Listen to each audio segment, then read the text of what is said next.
Welcome, y'all. Come on in to the Darion LA show. We are starting the pivoting series. Let me tell y'all, this is going to be a series that's going to be talking to people just about how they pivot in life. A lot of y'all want to hear from folks. So, there's some folks that I met here in Charlotte that have some pretty great stories. So, let's go ahead and get it started with Tariq Ghafoori.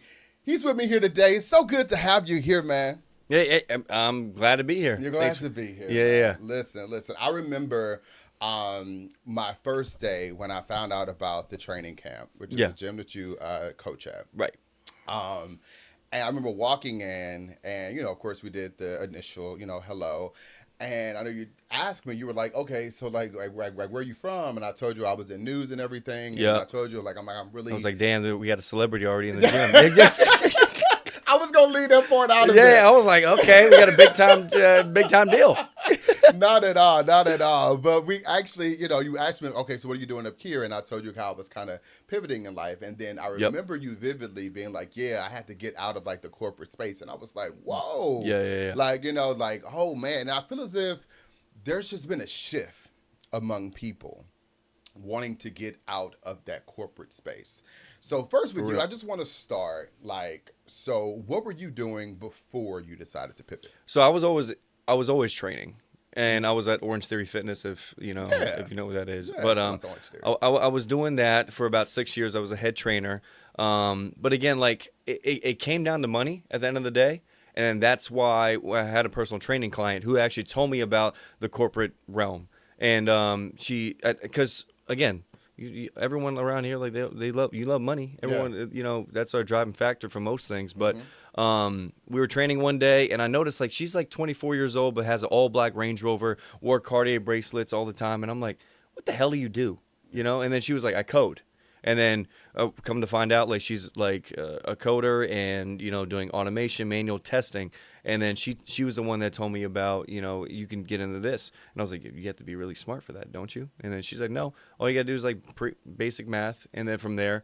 What's basic math? I mean, like like we talking about geometry. No, we're not talking about we like talking about 1 + 1 calculus = 2. or anything like that. It was like basic algebra skills, right? Like easy problem solving skills. So she told me about this school. I did it for about 6 months, and then I got the job in the 9 to 5. So that's how it started. But so made that pivot from going into fitness, and I was burnt out from Orange Theory. I wanted to try something different. So this is the route that I decided to take. How did that go for you? Well, with the 9 to 5 realm, well, shit. I mean, I'm back in the training now. Like, wait, can you curse on here? Can you curse? You can do it. Well, shit, clearly. Yeah. I mean, like, I went back in the training, and that's just because, again, the only thing, my bad, I gotta get it right. That the 9 to 5 it gave me was the pay. That was pretty much the only thing. It did not give me any job satisfaction of what I was trying to get.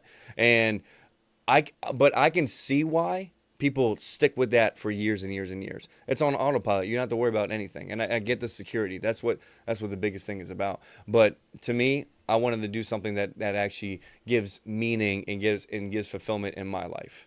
If that makes any sense, yeah. Absolutely. So how long did you last in it?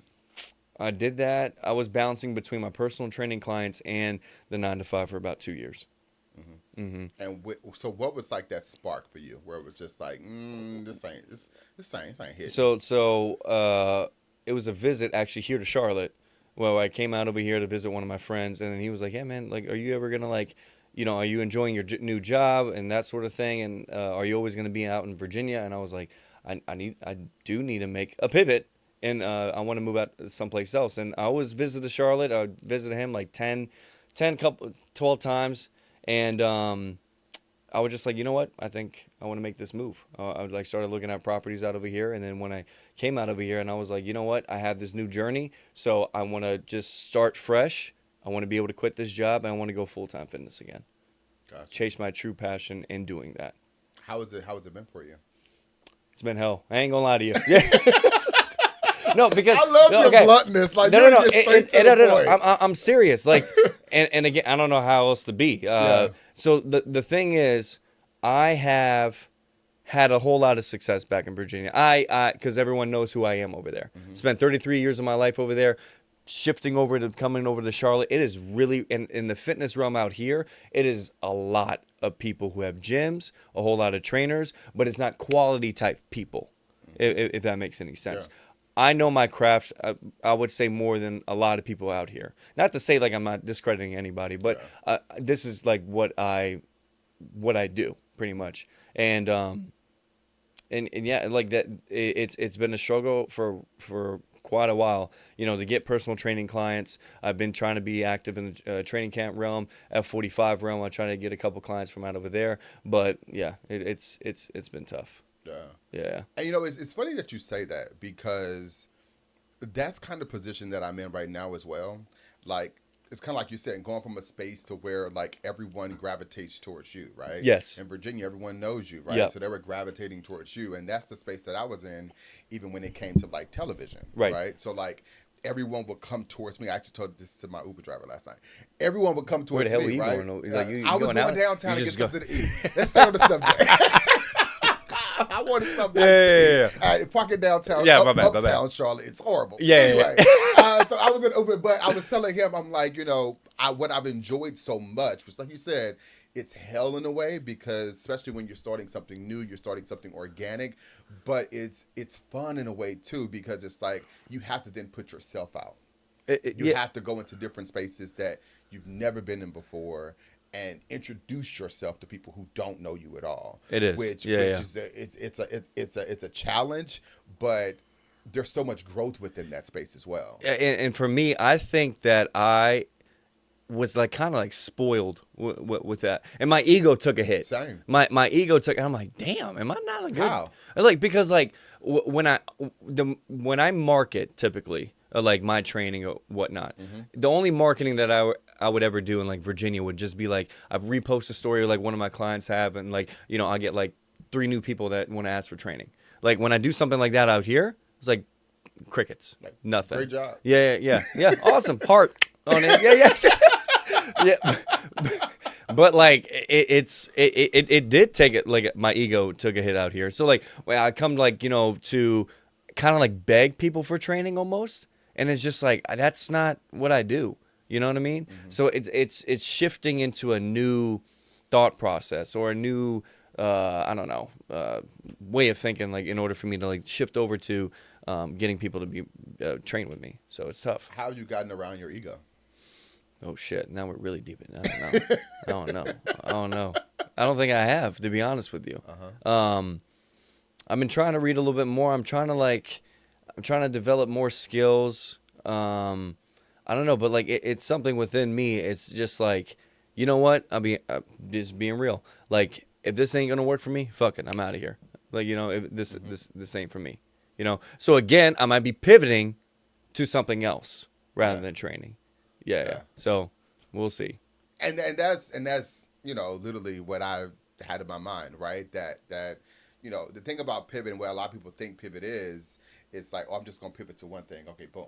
Yes. When it's pivoting. Yeah. It's an ing on it, right? Because there's so many hills and so many valleys and so many ups and so many downs. And that's what you learn within the process of it. You learn what's for you and what's not for you, and if it's not for you, to turn around. It's become like a therapy session. I guess right? Yeah. Right. But it's like, but also it forces you to also to lock back in too, and lock back into who you are and what you're trying to do. Because like you're saying, there are so many gyms in Charlotte. There's a lot. There's a lot. Crazy. And like, I have what's called like Gym Pass that, and you can just bounce around every gym wherever I want to go. Yeah. Yep. And but like a lot of them, like you said, it's like and I'm nice about it, but like sometimes I get done with the workout, I'm like, how is this place even? I'm like literally I will say Gym Pass, like I pay one fee and I can get to anywhere I want to go. Yeah. Like, I'm like, people literally pay for this a month.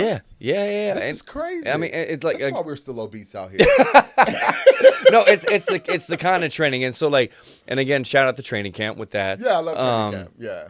One of the good ones. That's one of the, like, it's a quality type gym. Yeah. And that's why I like that so much, because like the way that he formatted his workouts was just that he understood how to make strength training actual strength training in a group setting. When you hear these other gyms like F45 Orange Theory, all these other like fitness gyms that like promote like group fitness in a personal training space. It's not. Yeah. You know, so when you come to training camp, we're not doing no cardio in those strength training classes. No. It's strictly all just strength training. There's no cardio whatsoever. And it's hard processing that too. Yeah. Coming from Orange Theory, because I did Orange Theory for so many years. Because your time. Where it's like, give me a break. Like, Yeah, you know yeah, what I mean? exactly. Like, let me just go run for a minute to go let my mind think. But it's like, no, I got to go, pump some more weights, which is great. I love it. But like, yeah. Yeah, I mean, saying that, again, everything's being timed within those franchises and all that stuff. So when we tell you what it is, you have your own time. You have an hour to do it. Just go at your own pace. And get it done. Yeah, get it done. Just get the work done. Yeah. That's all it is. Yeah. Absolutely. But like you said, like it's still about just building the actual brand. Yeah. Just getting yourself out and actually doing it. There's any ways you plan on like, maybe, I don't know, past social media? Or is it, more so just kind of... What do you mean by that? Past social media? I mean, I think a lot of people, of course, lean heavily on social media just to get their kind of, the people that they're looking for. Have you thought of like other ways of marketing to type of, kind of set yourself apart? I'm thinking about hiring AI. That's what I'm thinking about doing right now. Yeah. Chat GPT. How do you think I lined up the questions for actually this interview? That's what's chat. The free version. I'm too, telling you. Okay? I'm telling you. I haven't even gotten to the point where like I'm paying for like the paid version. The free version of it. Like, let me tell you, it helps you out. Have you used it? Yes, all the damn time. Cool. Like how to write my workouts and everything like that sometimes. Like I go for therapy like right now, what I'm doing right now. What do I have to do to get more clients? What do I have to do?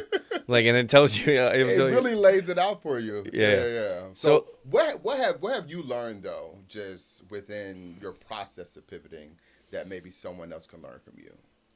And it's always going back to, and it's a very cliche thing, but it's really truly enjoying what you're doing, and it goes back to that. Sometimes, yes, like you're gonna have to, like in the situation that I am right now, I am biting the bullet because I'm not making as much money as I was with the 9-to-5. So you might have to bite the bullet again and then pivot over again, pivoting to another job that you may not want to do. But again, at the end of the day, it's like going back to like what you ultimately want to do. And I will get back to it, but again, I probably have to bite the bullet and go into something else. Mm-hmm. Yeah. It's like those little small side hustles. Yes. That you have to like really like embrace in the process that no one really tells you about within it. No. But I was just talking to someone else before, and those are that, like, when you look at people who are like entrepreneurs and who are, doing things on their own, a lot of them have a lot of licenses in so many different things. Yeah, they're not focused on one thing. Ready just to move. They have insurance licenses. Yep. They have real estate licenses. They have a little bit of everything. So if they need to maybe lean on one side while the other one really isn't popping at that time, they can actually do that. And I think that's what I've learned personally in the space of pivoting. It's like, make yourself open to so many different things that maybe you were just kind of closed off to, maybe you haven't thought about. Right. And that's another thing that I'm like, my ultimate passion is to be in real estate, full-time real estate. I already had 2 properties out in Virginia. You have the personality for it. I do it. I mean, like, that's what everyone says. You do. Right. The personality can only get you a certain, like, distance. True. You know what I mean? But like real estate, like, you also got to get so, I mean, at the end of the day, if I got the money. Well, this is a great house for you, Janet. You should But at the same time, I know what you mean. Your personality is going to draw me into it. It's always it's like setting yourself apart. You know what I mean? Yeah. Everyone wants to be connected to someone who is doing something that someone else isn't doing. Yes. So maybe everyone else is doing like the whole key thing at like closing. Maybe you do something different. That's like, oh, I want to go work with him because clearly he's getting it done. But the thing is, like, okay, personality can get you only a certain way. True. Or a certain point. Then everyone's just like, okay, what can you really bring to the table? Are you good at sales? Yeah. You know what I mean? Like, do you know how to acquire land or that sort of thing? Like, it's so, again, personality can only get me a certain amount. It can only like get my foot in the door. I gotta like I gotta stomp the door down at some point. So multiple doors. Yeah, I mean, and that's the thing that I'm trying to do right now is like some sort of way. I'm trying to get myself into that realm of real estate, but it's tough because that's when these companies are like looking at you and like, what can you really bring besides a good personality, and so that's where it becomes tough for me. Yeah. Well, you got it, man. Yeah. You just got to keep going. I know. It's the life of pivoting. I know. Right? It's really embracing the change of it all, and not ever. And I think that's what I really wanted people to learn even from this series is that, not. I tried to find people, who wasn't at that proverbial, end goal, right? Like, because sometimes. What are you talking about? Like 5-year goal, 10-year goal, like that sort of thing? 10-year goal, but like at that point where it's like, oh, I want to end up right there. Okay. Who are just kind of stuck there. Like, I'd rather, expose my audience to people who are still on that journey. So like people who are like kind of lost. Yes. I got you. Yeah. Because I'm hella lost right now. Yeah. It helps all of us. Yeah, you know what I'm saying? I'm lost as well. Right. You know what I mean? But even in that lostness, you still find some type of lane to go down. You know where you want to get to. It's how do I get to it? Yeah. And how do I make it make sense? Right. So, and I think it's just about just really embracing the journey. It is embracing a huge it. part of it. But at the same time, you got to make your money. You know what I mean? Yeah.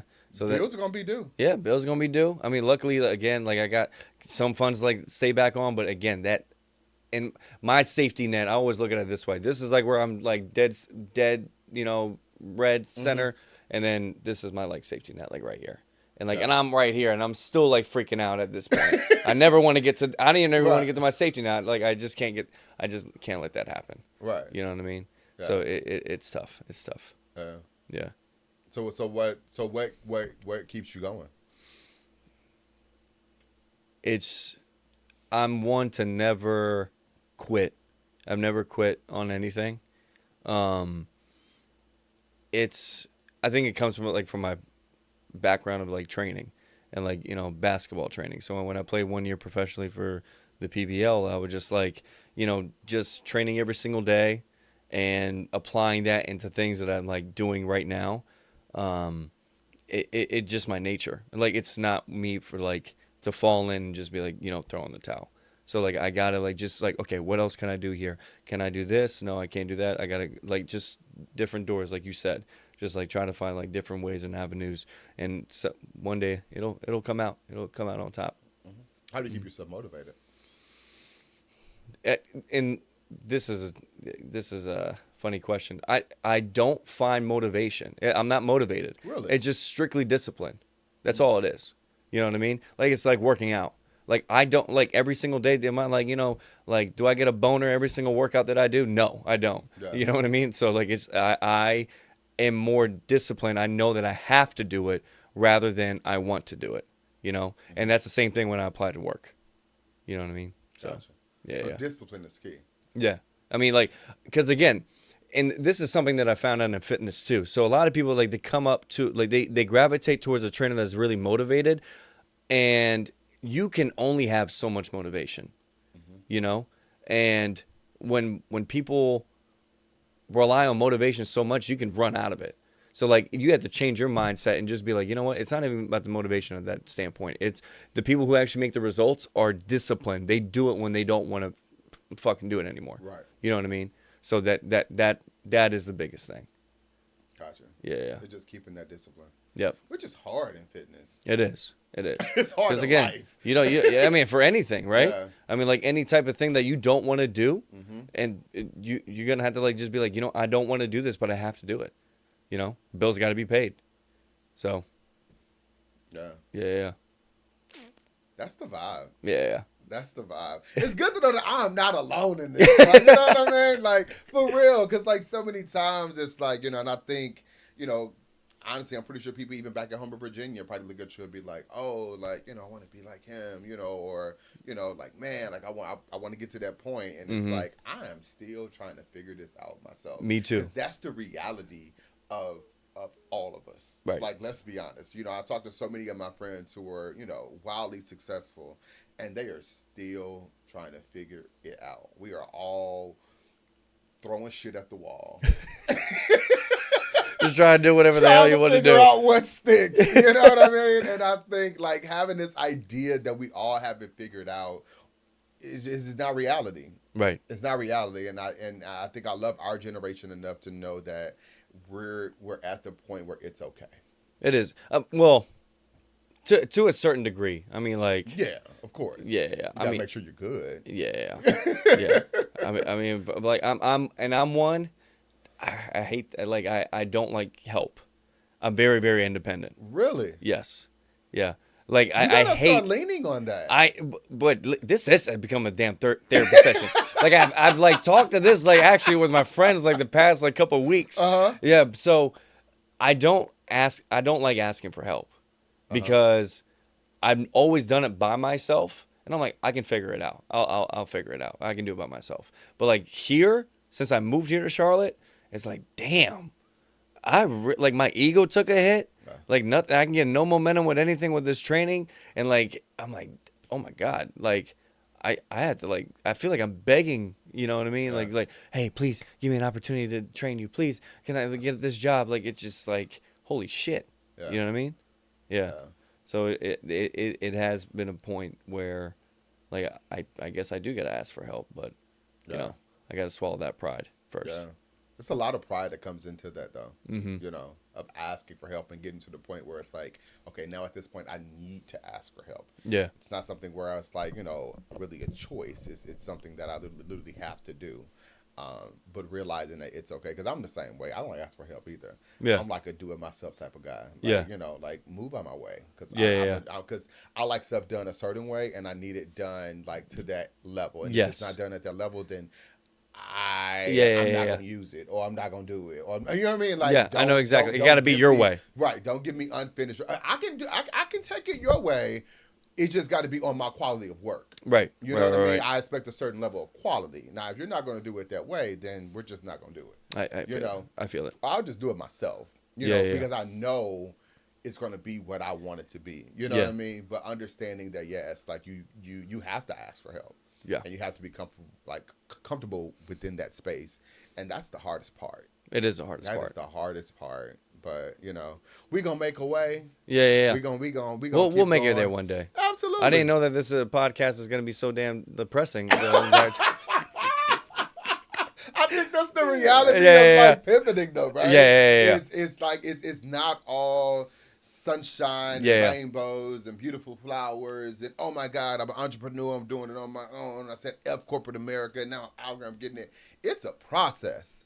Yeah. It's a process, and it's a process that you have to take it like minute by minute, hour by hour, day by day, week by week, month by month. And when you do that, and when you have a good support system behind you, Yeah. it's just going to elevate you even more. But sometimes I feel like when people lean on me so much, I feel pitied on. Got you. Does that make And I sense? think you have to reframe your mindset. And that's like Right. when. You have to, Okay, is that when you go to therapy, or how do you fix that? I think people is what I'm saying. How do you fix that? I think people lean on therapy a lot, of course. Like, therapy is there, but I think a lot of times it's just reframing your mindset and recalibrating, your mindset on what people are doing, especially and understanding what their intentions are. Because you're taking as you're trying to just pity me, when honestly, in reality, maybe they're just a good person. Yeah. It's not that I'm trying to pity you, but no, if I see enough potential in you, I want to help. Yeah. It's not like me pitying you. No, I want to see you elevate. Yeah. I see where you're headed, and I want to be a part of that. Right. In some type of way. So it's just So you can get my money reframing. afterwards. That's what it is. Yeah. Get some of that success. I mean, listen. No, I'm kidding. And honestly, sometimes it's not even like what I'm going to get on the other side of it. Yeah. Because what's going to come from me is going to come from me regardless. Right. And that's just my way of thinking. And I would like to think that others are that way as well. It's not always like that. To but help? I feel as if not even to help. That's going to help. We're not looking for reciprocity, not looking for something on like the other side. Okay. You were saying so you can make money off of it afterwards. No, well, maybe I'm just trying to help just because I'm just trying to help. Maybe I don't want nothing on the other side. Maybe you have nothing really to give me on the other side because I see your situation. Right. So and then understanding that. One thing that I realized back at home, right? Mm-hmm. I didn't really take the time. I was really so just invested in myself. Yeah. And when I moved out over here to Charlotte, I noticed I am helping a whole lot more people out rather than myself. Yeah. So, for instance, one of my friends told me hey man, is it okay if I just move in for a week? I'm just going through this transition with these apartments, and so I let him in. 1 week turned out to 2 months. So it's just like I let this man, like, just like, nothing bad came about it. Yeah. But it's just like, okay, I opened my doors for him. Mm-hmm. But then my peace of mind, it takes a toll on that as well. You know what I mean? Because like I'm still going through my struggles, so it's not like I have time to like deal with my struggles. Exactly. You know what I mean? And deal with that. Yeah. Yeah. And I think within that own within the space of that, it's like realizing that at the end of the day, like that's gonna come back to you in the most amazing way as possible. And I'm still waiting. And it's sometimes it's not Yeah, super quick, and it's likely not gonna come from him. Yeah. And is realizing that too. So like once, like I would just say, keep doing amazing thing in this world. You know what I mean? Mm-hmm. And it's just gonna keep coming back to you. Yeah. Like within time, in due time. I know you're amazing at what you do. So Thank you. I would say just keep at it. I appreciate it. I appreciate it. Yeah, and We'll get embrace the pivot and the pivoting and all that good stuff. Will do. Good? Yeah. My dude. Thank you so dude. much for joining us, man. Thanks so And much. Thank you for joining us, too. Hopefully you learned as much as I did, too, just about pivoting. We'll be back here next week with Nicole F. Smith. Make sure y'all join us on YouTube, Spotify, and also Apple Podcasts. Have a great day.